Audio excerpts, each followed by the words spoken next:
প্রিয় লিসেনার্স, আমরা যদি আপনাদের কাছ থেকে অনেক অনেক ঘটনা পাই, তাহলে অনেকটা পথ আমরা একসাথে পাড়ি দিতে পারবো। এই পথে আপনাদের সবাইকে যেমন চাই, ঠিক তেমনি নতুন নতুন আরো অনেককেই চাই যারা সত্য ভয়ের ঘটনা শুনতে ভালোবাসেন। আর তাই আপনাদের কাছে সবসময় বলি, বেশি বেশি করে আমাদের চ্যানেলের লিঙ্কটা শেয়ার করে দেবেন। যারা সত্য ভয়ের ঘটনা শুনতে ভালোবাসে তাদের কাছে হোয়াটসঅ্যাপে, মেসেঞ্জারে আপনারা কিন্তু আমাদের চ্যানেল লিঙ্কটা পাঠিয়ে দিতে পারেন। আপনাদের ফেসবুক আইডিতেও আমাদের চ্যানেল লিঙ্কটা শেয়ার করতে পারেন। এছাড়া আমাদের এই ভিডিওর যে লিঙ্কটা, এটাও শেয়ার করে দিতে পারেন। এই ভিডিওর লাইক বাটনও প্রেস করতে ভুলবেন না। আজকের এপিসোড শোনার পর অবশ্যই আজকের এপিসোডের ঘটনাগুলো কেমন লেগেছে তা এই ভিডিওর কমেন্ট সেকশনে কমেন্ট করতে পারেন। এছাড়া আমাদের ফেসবুক পেজ আর গ্রুপ তো রয়েছে আপনাদের হরওয়াল নামে, সেখানে গিয়েও আপনারা আপনাদের মতামত জানাতে পারেন। আমাদের ফেসবুক গ্রুপে নির্দিষ্ট কোনো ঘটনা সম্পর্কে কিন্তু রিভিউ দিতে পারেন। আর ফেসবুক পেজ তো রয়েছে কমেন্ট করার জন্য। প্রিয় লিসেনার্স, আমাদের আরও একটি ইউটিউব চ্যানেল রয়েছে আফনাস বি নামে, সেটার লিঙ্কও এই ভিডিওর ডেসক্রিপশনের একদম উপরের দিকে দেওয়া রয়েছে। সেখানে ক্লিক করলেই আপনারা আমাদের ওই চ্যানেলে ঢুকে যেতে পারবেন। সেখানেও সাবস্ক্রাইব করার অনুরোধ করছি। তো চলুন প্রথম ঘটনায় চলে যাই। প্রথম ঘটনাটি আমরা যার কাছ থেকে পেয়েছি তার নাম সাগর ইসলাম। ওনার বাড়ি ময়মনসিংহ জেলার মুক্তাগাছা উপজেলার রঘুনাথপুর গ্রামে। ঘটনাটি মূলত ওনার দাদার সাথে ঘটে যাওয়া। ওনার দাদার নাম সাইফুল্লাহ ফকির। ঘটনাটির সময়কাল 1970-এর দশকের কোনো একটি সময় হবে, যেটা এই সাগর ভাইয়ের দাদি এক্সাক্ট সালটা বলতে পারেননি। ওনাদের তখন নতুন বিয়ে হয়েছে। বিয়ের বেশ কিছুদিন পর দাদা দাদিকে নিয়ে দাদার শ্বশুর বাড়ি অর্থাৎ দাদির যে বাবা বাড়ি সেখানে গিয়েছেন। এটা কিন্তু এই রঘুনাথপুর থেকে 2 গ্রাম পরে, খুব বেশি দূর না, পায়ে হেঁটে গেলে ঘন্টা দেড়েক লাগে আর কি। তো গিয়েছেন, যাওয়ার পর ওখানে গল্পগুজব হয়েছে, খাওয়া দাওয়া হয়েছে, রাত হয়ে গেছে। এখন রাতের বেলা তো উনি ওনার স্ত্রীকে নিয়ে এতটা পথ হেঁটে হেঁটে আসবেন না। তাই উনি বললেন যে তুমি এই বাড়িতেই থাকো, কালকে প্রয়োজনে এসো বা কয়েকদিন থাকো, আমি চলে যাই। বাড়িতে তো গরু ছাগল আছে, এগুলোও তো দেখাশোনা করতে হবে। এদিকে দাদার শ্বশুরবাড়ির লোকজনরা, ওনারা তো ছাড়তে চাচ্ছিলেন না। তবে দাদা বললেন যে না, তাকে যেতেই হবে। এখানে বলে রাখা ভালো, দাদা কিন্তু তার পরিবারের একমাত্রই সন্তান, তার কিন্তু অন্য কোনো ভাই বোন ছিল না। ওই সময় যদিও বা দাদার মা বাবা জীবিত ছিলেন, তাদেরও বয়স হয়ে গিয়েছিল, কিন্তু তারা কিন্তু এই যে গরু ছাগল এগুলো লালন পালন বা দেখাশোনা, খাবার দেওয়ার মতো শারীরিক অবস্থা তাদের ওভাবে ছিল না। এই কারণে তাকে সবসময় বাসাতে থাকতেই হবে। এই জন্যই মূলত ওনার আসলে বাড়িতে ফেরত আসার একটা তাড়া ছিল। উনি শ্বশুরবাড়ি থেকে বিদায় নিয়ে হাঁটতে শুরু করলেন। আর এই পথ তার যথেষ্ট চেনা, যার কারণে ভয় পাবার কোনো কারণ ওনার ছিল না। উনি তো রওনা দিয়েছেন, হাঁটতে হাঁটতে মোটামুটি 1 গ্রাম পাড়ি দিয়ে ফেলেছেন। অর্থাৎ 1 গ্রাম পাড়ি দিয়ে আর একটা গ্রাম, ওই গ্রামটা পাড়ি দিলেই ওনার বাড়ি। উনি যখন 1 গ্রাম পাড়ি দিয়ে অন্য গ্রামে ঢুকেছেন, ওই পথে কিন্তু বড় একটা পুরনো আম গাছ রয়েছে। চাঁদের আলো মোটামুটি ভালোই ছিল, তো উনি দূর থেকেই দেখছিলেন যে ওই আম গাছের নিচে মনে হচ্ছে কেউ একজন বসে আছে। উনি এটা নিয়ে খুব একটা বেশি ভ্রুক্ষেপ করেননি। তখন রাত আনুমানিক কয়টা বাজে? রাত 9টা, 9:30 বাজে। এখনকার সময়ে এটা তেমন কোনো রাত না হলেও সেই 1970-এর দশকের শেষ দিকে যখন ওই সমস্ত গ্রামগুলোতে ইলেকট্রিসিটি আসেনি, তখন তো বোঝাই যাচ্ছে এটা ওখানকার প্রেক্ষাপটে অনেক রাত। লোকজন খুব তাড়াতাড়ি ঘুমিয়ে যেত। তো উনি চিন্তা করছেন এখানে বসে আছে কে? হ্যাঁ, বসে থাকতেই পারে, আশেপাশে ক্ষেত খামার রয়েছে, কেউ হয়তো বা ফসল পাহারা দিতে এসেছে। তো উনি ওদিক দিয়ে যাচ্ছিলেন। উনি এটা নিয়ে খুব একটা বেশি আসলে মাথা ঘামান নাই, কারণ এই গ্রামের অনেককে উনি চেনেন না, বা কথা বললে হয়তো বা আলাপচারিতায় পরিচয় উঠে আসবে। তো উনি এদিক দিয়ে যাচ্ছিলেন, জিজ্ঞেস করবেন, হঠাৎ করে উনি দেখেন যে আরে এটা তো কোনো পুরুষ লোক না, এটা তো একটা মহিলা মানুষ।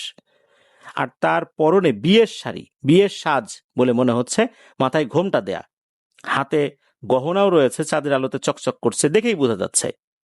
পায়ে আলতা দেয়া রয়েছে, যদিও বা আলতার দাগটা আবছা বোঝা গেলেও এর থেকে বেশি বোঝা যাচ্ছিল না। উনি তখন জিজ্ঞেস করলেন, এই আপনি কে, কোন বাড়ির, এখানে কেন বসে আছেন? দাদা চিন্তা করেছে নিশ্চয়ই এই মেয়েটাকে জোর করে বিয়ে দেওয়া হচ্ছে, মেয়েটা হয়তোবা এই গাছের নিচে আত্মহত্যা করতে এসেছে। যার কারণে দাদার কিন্তু মাথায় এই বিষয়টাই কাজ করেছে। কারণ ওই সময় এরকম হতো, মেয়েরা আসলে চাইলেও বলতে পারতো না যে আমার ছেলে পছন্দ হয়নি বা অন্য কোনো ছেলেকে আমার ভালো লাগে, তাকে বিয়ে করতে চাই। জোর করে বিয়ে দিতে গেলে তখন কিন্তু এই ধরনের একটা ঝামেলা হয়ে যেত, যেটা কিন্তু এখনো হয়। তো দাদা এই জিনিসটাই চিন্তা করেছেন, বারবার বলছেন, এই আপনি কে, কোথায় বাড়ি বলেন, আমি নিয়ে যাই। দেখা গেল এই অবয়বটা কোনো কথা বলে না, চুপচাপ আছে। তার হাত পা দেখে মনে হচ্ছে এটা ভয়ঙ্কর কিছু না। এই অবয়বটা সোজা হাঁটা ধরেছে, সেই দিকেই হাঁটা ধরেছে যেই পথে দাদা যাবেন, অর্থাৎ দাদার গ্রাম যেদিকে ওইদিকে। দাদাও পিছু পিছু হাঁটছেন, বারবার বলছেন, এই আপনি কে, কোথায় যান, কোন বাড়িতে যাবেন বলেন, বা কোন বাড়ির মেয়ে আপনি, আমি এগিয়ে দিয়ে আসি, এরকম বলছেন। একটা পর্যায়ে হলো কি, ওই অবয়বটা দাঁড়িয়ে গেছে। দাদা কিন্তু আসলে চাইছিলেন না তার একদম পাশাপাশি চলে আসতে, উনি পেছন থেকেই কথা বলছিলেন। কারণ হঠাৎ করে পাশাপাশি আসা, এটা আসলে বিষয়টা অন্যরকম দেখায়। উনি ভদ্রতার খাতিরেই পেছন থেকেই ডাকছিলেন, যেন উনি নিজে থেকেই কথা বলেন, নিজেই ঘুরে তাকান। তো উনি বারবার বলছিলেন, সে কোনো উত্তর দেয় না। একটা পর্যায়ে হলো কি, এই মহিলাটা দাঁড়িয়ে গেল। দাঁড়িয়ে যাওয়ার পর আস্তে আস্তে পেছন দিকে ঘুরল। পেছন দিকে ঘোরার পর দেখা গেল যে এই মহিলার যে চেহারা, এটা ভয়ঙ্কর কিছু না, 8-10টা স্বাভাবিক মহিলার মতোই। দাদা নিশ্চিত হলেন এটা কোনো ভূত প্রেত না, এটা কোনো মানুষই হবে। এরপরে হলো কি, ওই মহিলাটা আবার ঘুরে হাঁটা শুরু করলো। দাদা এবার নিশ্চিত হলেন যে এটা কোনো ভূত প্রেত না, আসলে আত্মহত্যা করতে এসেছিল, হয়তোবা তার উপস্থিতির কারণে সে চলে যাচ্ছে তার বাড়ির দিকেই। তবুও দাদা উনি ওনার দায়িত্ববোধ থেকেই এবং মানবিক দৃষ্টিকোণ থেকেই আবারও বারবার বলছেন, আপনি কোথায় যাবেন, কোন বাড়িতে যাবেন বলেন আমাকে। এদিকে কিন্তু ওই মহিলা হেঁটেই চলছে, কোনো একটা কথারও উত্তর দেয় না। হঠাৎ করে দাদা খেয়াল করলেন যে এই যে মহিলাটা, এই মহিলাটা মনে হচ্ছে এবার মোটা হয়ে যাচ্ছে আস্তে আস্তে। এতক্ষণ কিন্তু স্বাভাবিক গড়নের ছিল, এবার মনে হচ্ছে আস্তে আস্তে মোটা হচ্ছে। এত মোটা হচ্ছে, এই মেঠো পথ যেটা, এই পথটা আস্তে আস্তে কিন্তু মনে হচ্ছে আগলে যাচ্ছে। উনি যে পাশ দিয়ে দৌড়ে সামনে চলে যাবেন, এ উপায়টা আর নাই। মোটা হতে হতে এমন একটা অবস্থা হলো যে এই অবয়বটা পুরো রাস্তাই জুড়ে ফেলেছে। তবে মোটার সাথে সাথে যে সে লম্বা হয়ে গেছে বিষয়টা এরকম না, মোটাই হয়েছে। এবারে ওই মহিলাটি দাঁড়িয়ে দাদার দিকে ঘুরে তাকিয়েছে। এবার দাদা যেটা দেখলেন, এতক্ষণে তার যেটা মনে হচ্ছিল সব ধারণা ভেঙে গেল। দেখলেন এই মহিলার চোখ দুটো মনে হচ্ছে জল করে জ্বলছে, কয়লা যেভাবে জ্বলে চুলার ভিতরে ওভাবে জ্বলছে। আর এই মহিলাটা হা করে আছে, মানে মুখ বন্ধ না, বড় হা করে আছে। তার দুপাটির দাঁতগুলো মনে হচ্ছে মূলোর মতো, এক একটা চোখা চোখা। এই দৃশ্য দেখার সাথে সাথে দাদা তো মারাত্মক ভয় পেয়েছেন। উনি চিন্তা করছেন, সর্বনাশ, এতক্ষণ মানুষ মনে করে এর সাথে কথা বললাম, এর সাথে আসলাম উপকার করার জন্য, এইটা কি রে। উনি কি করেছেন, ওই রাস্তার পাশেই ছিল ধান ক্ষেত, উনি এক পাশ দিয়ে, মানে কোন দিক ডান না বাম এটা চিন্তা করেন নাই, এক পাশ দিয়ে নেমে দিয়েছেন দৌড়। আসলে আইলের উপর দিয়ে কিন্তু খুব বেশি জোরে দৌড়ানো যায় না, তারপরও উনি চেষ্টা করছিলেন। এদিকে উনি পেছনে এক ধরনের ঝনঝন ঝনঝন শব্দ শুনতে পাচ্ছিলেন। মনে হচ্ছিল যে ওই মহিলার শরীরে যে গহনাগুলো রয়েছে এগুলো দ্রুত মুভমেন্ট করার কারণে, মানে নড়াচড়া করার কারণে বা দৌড়াদৌড়ি করার কারণে এগুলো একটা আরেকটার সাথে ধাক্কা খেয়ে এই ধরনের শব্দ হচ্ছে, বা ওই একটা আরেকটার সাথে ঘর্ষণ হচ্ছে, শব্দ হচ্ছে। উনি তো দৌড়েই যাচ্ছেন আর পেছনে এরকম শব্দ হচ্ছে। একটা পর্যায়ে উনি ওই ধান ক্ষেত পাড়ি দিয়ে ওই পাশে আর একটা রাস্তায় উঠে যান। ওখানে গিয়ে দেখেন যে আর একটা অবয়ব দাঁড়িয়ে আছে। দূর থেকে বুঝতে পারেননি যে এইটা আসলে কি, তবে একটু কাছে যাওয়ার পর দেখলেন যে এই লোকটা লুঙ্গি পরা, গায়ে একটা সাদা গেঞ্জি, গেঞ্জিটা এক ধরনের পাতলা গেঞ্জি থাকে, অনেকে পাঞ্জাবির নিচে পরেন, হাফ হাতা গেঞ্জি আর কি, স্যান্ডো গেঞ্জি না। অনেক সময় দেখা যাচ্ছে যে কৃষকরা এই ধরনের গেঞ্জিগুলো বেশি পরে থাকেন। আর মাথা একটা গামছা বাঁধা, বোঝাই যাচ্ছে উনি একজন কৃষক।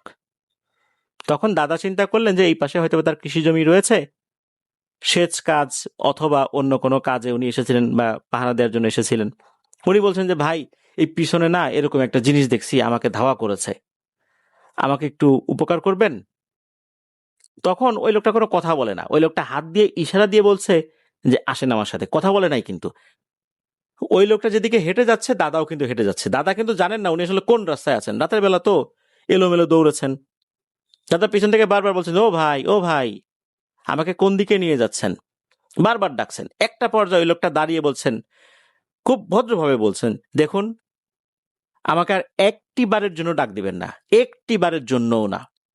আপনি বিপদে পড়েছেন, আমি আপনাকে আপনার বাড়ি পর্যন্ত এগিয়ে দিয়ে আসবো, আর কোনো কথা বলবেন না। আর ভয় পাচ্ছেন তো, আল্লাহর রহমতে কোনো ভয় নাই, যান চলেন, আমার পিছু পিছু থাকবেন, আমার পাশেও আসবেন না। দাদা চুপ করে গেলেন, ওই লোকটার পিছু পিছু হাঁটতে লাগলেন। বেশ কিছুক্ষণ হাঁটার পর দাদা বাড়ির কাছাকাছি চলে এসেছেন। তখন ওই লোকটা বলেন, যান এখন বাড়িতে যান। এটা বলার পরই ওই লোকটা আর নাই। তখন দাদা তো বুঝতে পারছেন, হায় হায় সর্বনাশ, এ তো আর একটা ভয়ঙ্কর জিনিস ছিল, তবে এ ভালো ছিল, আমাকে বাড়ি পর্যন্ত এগিয়ে দিয়েছে। তো ওখানেই দাদা আবার, যেহেতু ভয় পেয়েছেন এরকম একটা জিনিসের সাথে, উনি এতটুকু পথ হেঁটে এসেছেন, ভয়ে আর একটা চিৎকার দিয়ে ওখানে অজ্ঞান হয়ে পড়ে যান। এদিকে দাদার বাড়ির ভিতরে থাকা তার বৃদ্ধা মা বাবা এই চিৎকার শুনেছেন, তাদের ঘুম ভেঙে যায়। তারা উঠে আসেন, এসে দেখেন ওনার ছেলে বাড়ি থেকে একটু দূরে, বলতে বাড়ির পাশেই আর কি, মানে উঠোনে না, বাড়ির বাইরে অজ্ঞান হয়ে পড়ে আছে। ওনারা তখন ধরাধরি করে ঘরে নিয়ে আসেন। তাকে নিয়ে আসতে কষ্ট হয়েছিল, যেহেতু ওনারা বৃদ্ধ মানুষ, পানি ছিটা দেন। একটা পর্যায়ে ওনার জ্ঞান আসে, উনি সব কথা খুলে বলেন।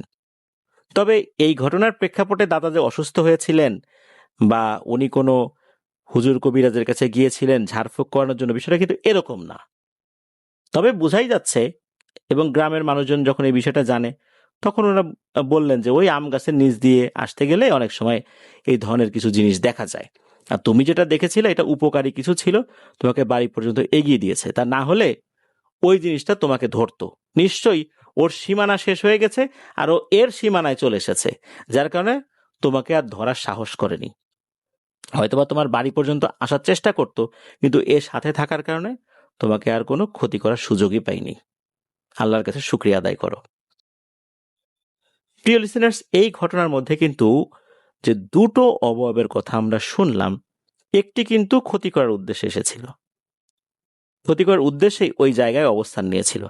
আরেকটি দেখুন, দাদাকে একদম বাড়ি পর্যন্ত পৌঁছে দিয়েছে এবং কোনো ধরনের খারাপ আচরণটাও পর্যন্ত করেনি, অত্যন্ত ভদ্রভাবেই তার সাথে কথা বলেছে এবং বাড়ি পর্যন্ত এগিয়েও দিয়েছে।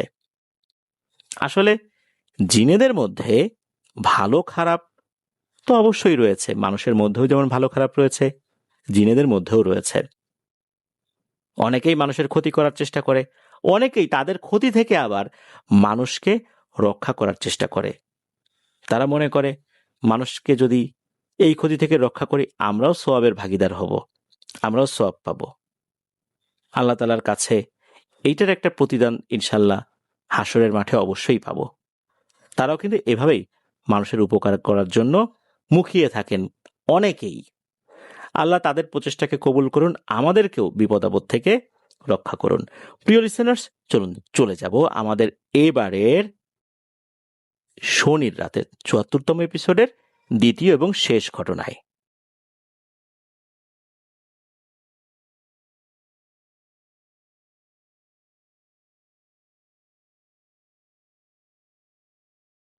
আবারও স্বাগতম জানাচ্ছি প্রিয় লিসেনার্স আমাদের এবারের শনির রাতের ৭৪তম এপিসোডের দ্বিতীয় এবং শেষ ঘটনায়। এই ঘটনাটি আমাদেরকে পাঠিয়েছেন ইঞ্জিনিয়ার মনসুর ভাই। ওনার বাড়ি হবিগঞ্জ জেলার নবীগঞ্জ উপজেলার এনাদগঞ্জে।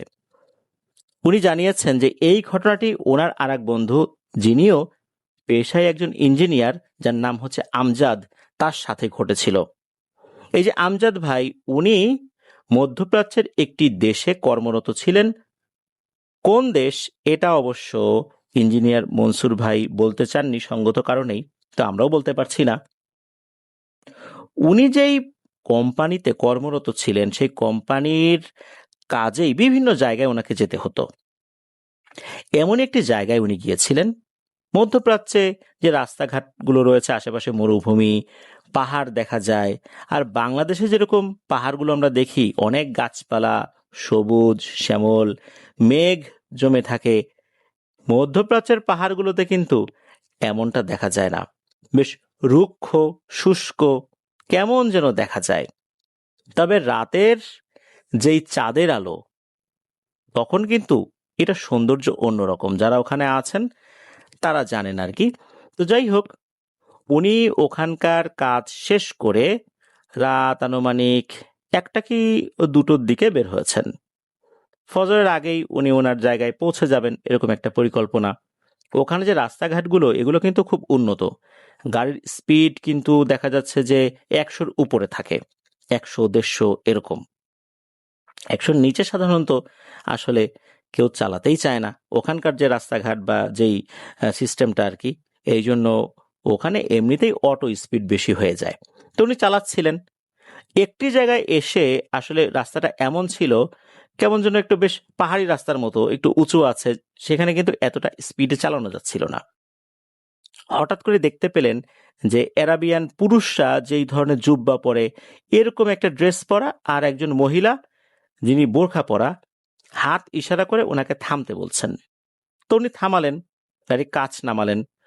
সালাম বিনিময়ের পরে ওনারা বললেন যে ওনার সামনে একটা জায়গায় যাবেন, ওনাদের এখন যাবার মতো আর কোনো ওয়ে নেই, ওনাদের 2টো বাচ্চা রয়েছে, তবে বাচ্চা দুটোর জল বিয়োগ করার দরকার হয়েছে, এজন্য সাইডে একটা জায়গায় গিয়েছে, তারা এখনই আসবে। যদি অনুগ্রহ করে উনি তাদেরকে পৌঁছে দেন তাহলে খুবই ভালো হয়। এখানে একটা বিষয় বলে রাখা ভালো, আমাদের বাংলাদেশ সহ বিভিন্ন দেশে যেরকম এই যে গাড়ি ছিনতাইয়ের যে ব্যাপারগুলো হয়, রাতের বেলা যাত্রী বেশে গাড়িতে ওঠে, পরে ড্রাইভারকে মেরে বা ড্রাইভারকে অজ্ঞান করে গাড়ি নিয়ে পালিয়ে যায়, ওখানে কিন্তু এই ধরনের ঘটনা ঘটে না। অনেকেই বিপদে পড়ে, সবাই সর্বোচ্চ চেষ্টা করে তাদেরকে বাড়িতে পৌঁছে দেবার জন্য। তাই আমজাদ ভাই বললেন, ঠিক আছে, কোনো সমস্যা নেই, আমি আপনাদেরকে পৌঁছে দেব, আপনারা গাড়িতে ওঠেন। দেখা গেল যে 1 কি 1.5 মিনিটের ভেতরেই 2টো বাচ্চা চলে এসেছে, একটা বাচ্চা ছেলে, একটা বাচ্চা মেয়ে। তো তারা গাড়ির পেছনে উঠে বসলেন। এই যে আমজাদ ভাই উনি কিন্তু গাড়িতে পবিত্র কোরআন তেলাওয়াত ছেড়ে রেখেছিলেন আর কি। তো গাড়ি চলছে আর পেছন থেকে যিনি পুরুষ উনি বলছেন যে কোন দিক দিয়ে যেতে হবে। তখন নাকি ওই যে নারী যিনি, অর্থাৎ যিনি স্ত্রী, উনি বলছেন যে আপনি তো প্র্যাকটিসিং মুসলিম, আপনি কোরআন তেলাওয়াত চালিয়ে রেখেছেন গাড়ির মধ্যে, ভালো, এটা অবশ্যই খুব ভালো একটা জিনিস। এখানে একটা বিষয় বলে রাখা ভালো যে গাড়িতে যে ইনারা বসে আছেন, আমজাদ ভাই তো গাড়ি চালাচ্ছেন, মাঝে নাকি একবার পেছন দিকে তাকিয়ে দেখার চেষ্টা করেছিলেন ওনাদের চেহারা নাকি মানুষের মতোই, কিন্তু কেমন যেন ঘোলাটে, স্পষ্ট বোঝা যাচ্ছে না। উনি চিন্তা করেন হয়তো বা অন্ধকারে বোঝা যাচ্ছে না বিষয়টা এরকম, কিন্তু তাদের কথাবার্তা কিন্তু একদম স্বাভাবিক। এদিকে হয় কি, মেইন রাস্তা থেকে ওই মরুভূমির ভিতরে গাড়ি নামিয়ে দিতে বলেন, তো নামিয়ে দিয়েছেন। এরপর বলছেন যে এদিকে যান ওদিকে যান, দেখা যাচ্ছে সামনে পাহাড় রয়েছে, এরকম সাইড দিয়ে যেতে যেতে যেতে যেতে একটা জায়গায় দেখা গেল যে একটা উঁচু টিলার উপরে বিশাল বড় একটা রাজপ্রাসাদের মতো, সেখানে অনেক আলোকসজ্জা, বেশ কিছু লোকজন আশেপাশে রয়েছে। বাংলাদেশে গুরুত্বপূর্ণ স্থাপনার বাইরে যেরকম পাহারা থাকে, যারা গার্ড আর কি, গার্ড পোস্ট যেগুলো থাকে আর কি, তো ওখানে ওটা আছে, বোঝা যাচ্ছে যে ওখানে লোকজন বসে আছে। কাছাকাছি যাবার পর তখন ওনারা বলেন যে এখন এখানে থামান গাড়ি, আমরা নেমে যাব।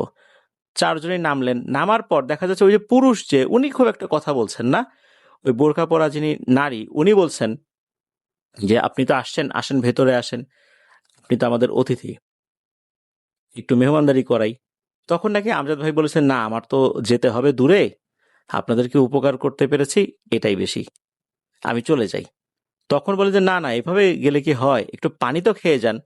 তখন নাকি একটা সুন্দর পাত্রে তাকে পানি দেওয়া হয়, উনি পানিটা খেলেন, স্বাভাবিক পানির মতোই সেটা ছিল। পানি খাবার পর কিছু মুদ্রা, মানে এই যে কয়েন আর কি, এরকম কিছু মুদ্রা তাকে ধরিয়ে দিয়েছেন যে আপনি এগুলো নিয়ে যান, এটা আপনার হাদিয়া।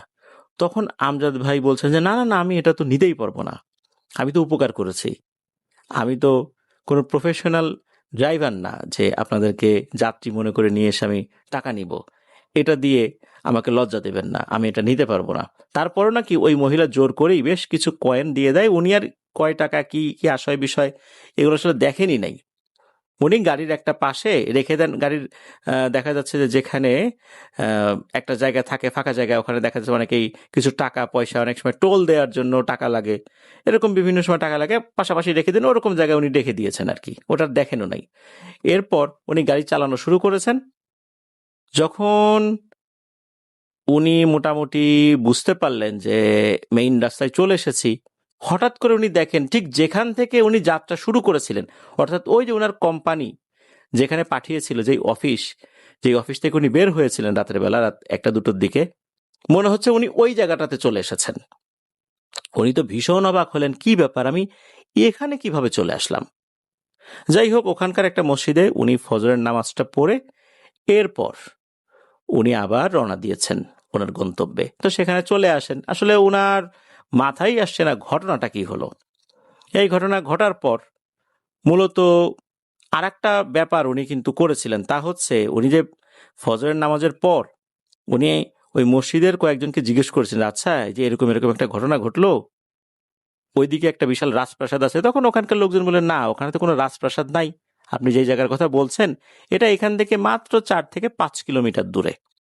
ওখানে একটা টিলার উপরে ভাঙাচোরা একটা ঘর আছে, ওখানে কোনো মানুষ থাকে না। তো উনি তো খুব কৌতূহলী হলেন, যেহেতু ওই পথ দিয়েই যাবেন উনি। একজনকে বললেন, চলেন তো আপনাকে একটু নিয়ে যায়, আমাকে একটু দেখান জায়গাটা। তো যাওয়ার পথে ওই জায়গাতে কিন্তু উনি গিয়েছিলেন, গিয়ে দেখলেন আসলেই তো টিলার উপরে একটা পুরনো ভাঙাচোরা ঘর, ওই অ্যারাবিয়ানদের অনেক পুরনো যে ঘর থাকে, উপরে খেজুরের পাতা। তো ভিতরে ঢুকলেন, এরপর দেখা গেল যে ওখানে মাটির কিছু পাত্র, পানির পাত্র, সেটাও বহু পুরনো। আর অনেক পুরনো কিছু পাটি বা মাদুর ওখানে আছে, ওখানে কোনো লোকজন থাকে না, এটা একদম পরিত্যক্ত। দেখে তো উনি অবাক হলেন যে এখানে ছিল রাজপ্রাসাদ। তখন একজন বলেন যে মাঝে মাঝে এরকম রাস্তাঘাটে, মরুভূমির রাস্তা তো, এরকম কিছু ঘটনা ঘটেও কিছু না, আপনার কোনো ক্ষতি হবে না, যান আপনি চলে যান। তো এরপর তো উনি গাড়ি চালিয়ে চলে গেলেন। অফিসে গিয়েও এই ঘটনাটা উনি শেয়ার করলেন। এর সপ্তাহ দুয়েক পর ওনার আবার ঠিক সেম জায়গাতে যেতে হয় কোম্পানির কাজেই। সেই অফিসে উনি যান। যাওয়ার পর যথারীতি কাজ শেষ করে ওই যে রাত 1টা-2টোর দিকে উনি বের হয়েছেন। উনি চিন্তা করছেন যে এই যে এখন যে বের হইলাম, সপ্তাহ দুয়েক আগে তো একটা ঘটনা ঘটছিল এখানে, আবার কি আজকে এটা হয় কিনা, এই চিন্তা করছেন উনি। তারপরও আল্লাহর নামে উনি রওনা দিয়েছেন, গাড়ির মধ্যে পবিত্র কোরআন ছেড়ে রেখেছেন। এখানে ঘটে আর একটা অদ্ভুত ঘটনা। ঠিক সেম জায়গাতে উনি দেখেন ওই যে হাজবেন্ড ওয়াইফ এই দুটো রাস্তার এক পাশে দাঁড়িয়ে হাত ইশারা দিচ্ছে। এইবার তো উনি পেয়েছেন ভয়, যে সর্বনাশ, আজকে কি করি, এরা তো মানুষ না কেউ, এখন কি গাড়ি থামাবো নাকি থামাবো না, যদি না থামাই তখন যদি কোনো বিপদ হয়, আবার থামালেও বিপদ হয়। উনি যে কি করবেন বুঝতে পারছিলেন না, অবশেষে উনি থামালেন। থামানোর পর দেখা গেল যে ওরা প্রথম দিকে একবার তাকিয়েছে, তাকানোর পর দেখা গেল যে ওরা মনে হলো বুঝে ফেলেছে যে এই লোকটাকে তারা চেনে।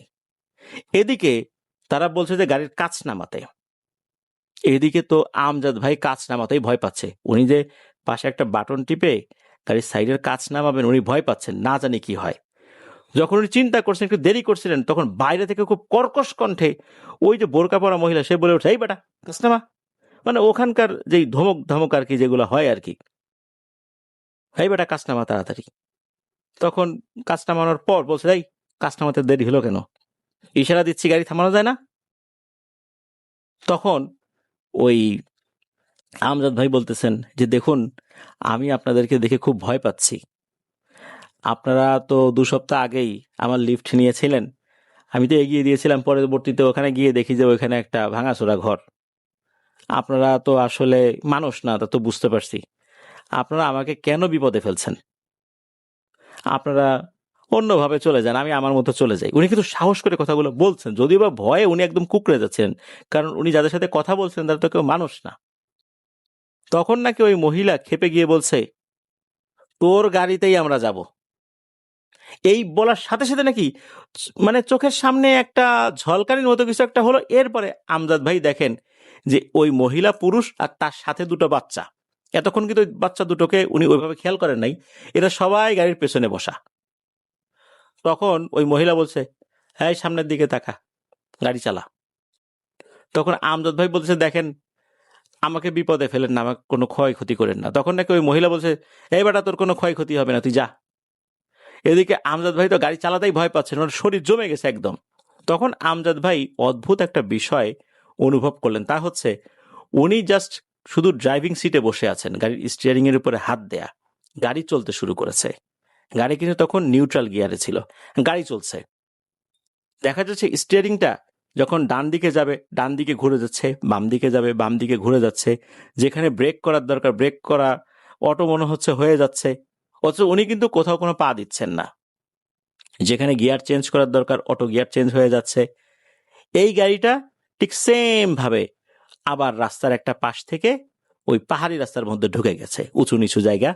উঁচু নিচু হলেও এটা কিন্তু ওই যে এইরকম বিপজ্জনক পাহাড়ি রাস্তা না আর কি, মানে মরুভূমির পাহাড়ি রাস্তা যেরকম হয় আর কি। তো যাচ্ছে, এইখানে কিন্তু আমজাদ ভাই একটা বিষয় খেয়াল করলেন, তা হচ্ছে একটু দূরত্বেই কিছু গার্ড পোস্ট আছে, সেখানে মানুষ বসে আছে, বিশাল বড় একটা আলখেল্লা টাইপের পোশাক পরা, চেহারাটা বোঝা যাচ্ছে না, তবে ওখানে মশাল জ্বালানো আছে এতটুকু বোঝা যাচ্ছে, কিছুটা দূরেই মনে হচ্ছে এরা পাহারা দিচ্ছে। তো গাড়ি যাচ্ছে, একা একাই যাচ্ছে, কিন্তু যেতে যেতে উনি দেখেন আবার সেই রাজপ্রাসাদটা, ওখানে এসে গাড়ি থেমে যায়, একা একাই থেমে গেল। তখন তারা গাড়ি থেকে নামলেন, নামার পর ওই মহিলা বলতেছে যে, এই তোর সাহস তো কম না, তোকে গাড়ি থামাতে বললেই তুই থামালি না, যাই হোক যেহেতু নিয়ে আসছিস তোর প্রতি কৃতজ্ঞ, তোর কোনো ক্ষয়ক্ষতি হবে না, নে তোর হাদিয়া নে। মানে এবার কিন্তু তুই তুকারি করে বলতেছেন, এর আগে কিন্তু খুব সুন্দর ব্যবহার করছে আর কি। তো উনি বলেন, না না আমি কোনো হাদিয়া নিব না। তখন নাকি আরো রেগে যায়, যে নিবি না মানে নে বেটা, এই বলে আরো কিছু পয়সা দেয় ওনাকে, কয়েন আর কি। তো এগুলো উনি খেয়ালও করেন নাই। পরবর্তীতে উনি ওইখান থেকে বের যে হবেন, উনি বলতেছেন যে আপনারা তো আমাকে নিয়ে আসলেন, এখন আমি এখান থেকে বের হব কিভাবে? আমি তো এখন রাস্তাঘাট চিনব না, আমি খুব ভয় পাচ্ছি। আর আমি আসার সময় যাদেরকে দেখছি এরা তো কেউই মানুষ না, এখন যদি পথে আমি বিপদে পড়ি তখন কি হবে? তখন নাকি ওই মহিলাটা বলতেছেন, তোর কোনো বিপদ হবে না, তুই গাড়ির মধ্যে বস, বসে শুধু স্টার্টটা দে আর স্টিয়ারিংটা হাত দিয়ে ধর, তারপর দেখবি যে গাড়ি একা একাই চলতে শুরু করেছে, নির্দিষ্ট জায়গায় গিয়ে গাড়ি থেমে যাবে, তোর কোনো চিন্তা নাই, যা। এরপর নাকি উনি গাড়িতে ওঠেন, সত্যি তাই, স্টার্ট দিয়েছেন, স্টিয়ারিং এর উপর হাত রেখেছেন, তারপর গাড়ি চলা শুরু করেছে একা একাই। মনে হচ্ছে এই গাড়িটা অন্য কেউ নিয়ন্ত্রণ করছে। একটা জায়গায় এসে যখন গাড়ি থেমে যায়, তখন উনি বুঝতে পারলেন যে এখন এই গাড়িতে অন্য কোনো কিছুর প্রভাব নেই। তখন উনি বুঝতে পারলেন যেখান থেকে উনি যাত্রা শুরু করেছিলেন ওই যে রাতের বেলা, ওখানেই উনি আছেন। এরপর তো উনি আর মানে অন্য কারোর সাথে আলোচনা না করে, তখন তো ফজরের সময় অনেকটাই হয়ে গিয়েছে, ফজরের নামাজ পড়লেন, তখন আর কারোর সাথে আলোচনা করলেন না। ওই কোম্পানি যখন অফিসটা শুরু করলো আর কি, তখন ওখানে গিয়ে বললেন যে দেখেন আমি আর আপনাদের এখানে আসবো না, এখানে এই সমস্যা দুইবার হয়েছে, দুইবারে আসছি, দুইবারই এই সমস্যা হয়েছে। তারা তো খুব অবাক হলেন।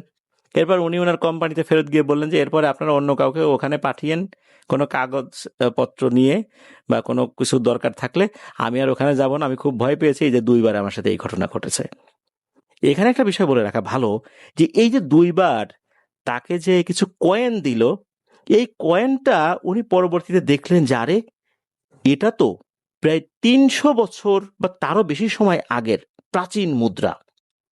এটা এখন অচল হলেও এইটার একটা অ্যান্টিক ভ্যালু রয়েছে, অর্থাৎ যেহেতু প্রাচীন মুদ্রা এর অবশ্যই একটা ভ্যালু রয়েছে, তবে এটা এখনকার বাজারে তো চলবে না। মূলত এটা তাকে উপহার হিসাবে দিয়েছিল। আমজাদ ভাই এই মুদ্রা নিয়ে কি করেছিলেন বা কি আশায় বসে, এটা অবশ্য ইঞ্জিনিয়ার মনসুর ভাই আমাদের এই ঘটনার মধ্যে কিছু জানান নাই। তবে যদি তার কাছে থেকে থাকে সেটা আমি অনুরোধ করব যে এটার কোনো ছবি যদি আমাদেরকে দিতে পারেন তাহলে অসাধারণ একটা ব্যাপার হবে। আমি অনুরোধ করব যদি এটার কোনো ছবি পাওয়া যায় তাহলে খুবই ভালো হবে। প্রিয় লিসেনার্স, ঘটনা কিন্তু এ পর্যন্তই। আপনাদের কাছে কেমন লেগেছে ঘটনাটি? এখানে একটা বিষয় বলে রাখা ভালো, যে ইঞ্জিনিয়ার মনসুর ভাই উনি যেহেতু হবিগঞ্জের মানুষ, মানে বৃহত্তর সিলেট অঞ্চলের, উনি কিন্তু সিলেটের আঞ্চলিক ভাষায় এই ঘটনাটি রেকর্ড করে পাঠিয়েছেন। উনি জানেন যে আমি সুনামগঞ্জে প্রায় ২.৫ বছর ছিলাম। উনি বলেছেন যে যেহেতু সুনামগঞ্জে ২.৫ বছর ছিলেন, আমি তো আসলে লোকাল ল্যাঙ্গুয়েজে কথা বলে অভ্যস্ত, তাই আশা করি যে আমাদের এই ভাষা বুঝতে আপনার কোনো অসুবিধা হবে না। আলহামদুলিল্লাহ আমার কোনো অসুবিধা হয়নি। আপনাদের যে ভাষাটা এটা আমি ওভাবে বলতে না পারলেও মোটামুটি যারা বলেন তাদের কথা আমি বুঝতে পারি অধিকাংশ কথাই আর কি। যেহেতু ওখানে একটা দীর্ঘ সময় ছিলাম যার কারণে এই ভাষাটা বোঝার সক্ষমতা আল্লাহ তাআলা আলহামদুলিল্লাহ আমাকে কিছুটা হলেও দিয়েছেন আর কি। এটা হয়ে যায় একটা জায়গায় থাকতে থাকতে সেই জায়গার ভাষা অনেকটাই মানুষ বুঝে ফেলে আর কি। ধন্যবাদ জানাচ্ছি মনসুর ভাইকে, সেই সাথে আরও ধন্যবাদ জানাচ্ছি সাগর ইসলাম ভাইকে আপনাদের পাঠানো ঘটনার জন্য। প্রিয় লিসেনার্স, আজকের এপিসোড এ পর্যন্তই। সবাই ভালো থাকবেন, সুস্থ থাকবেন।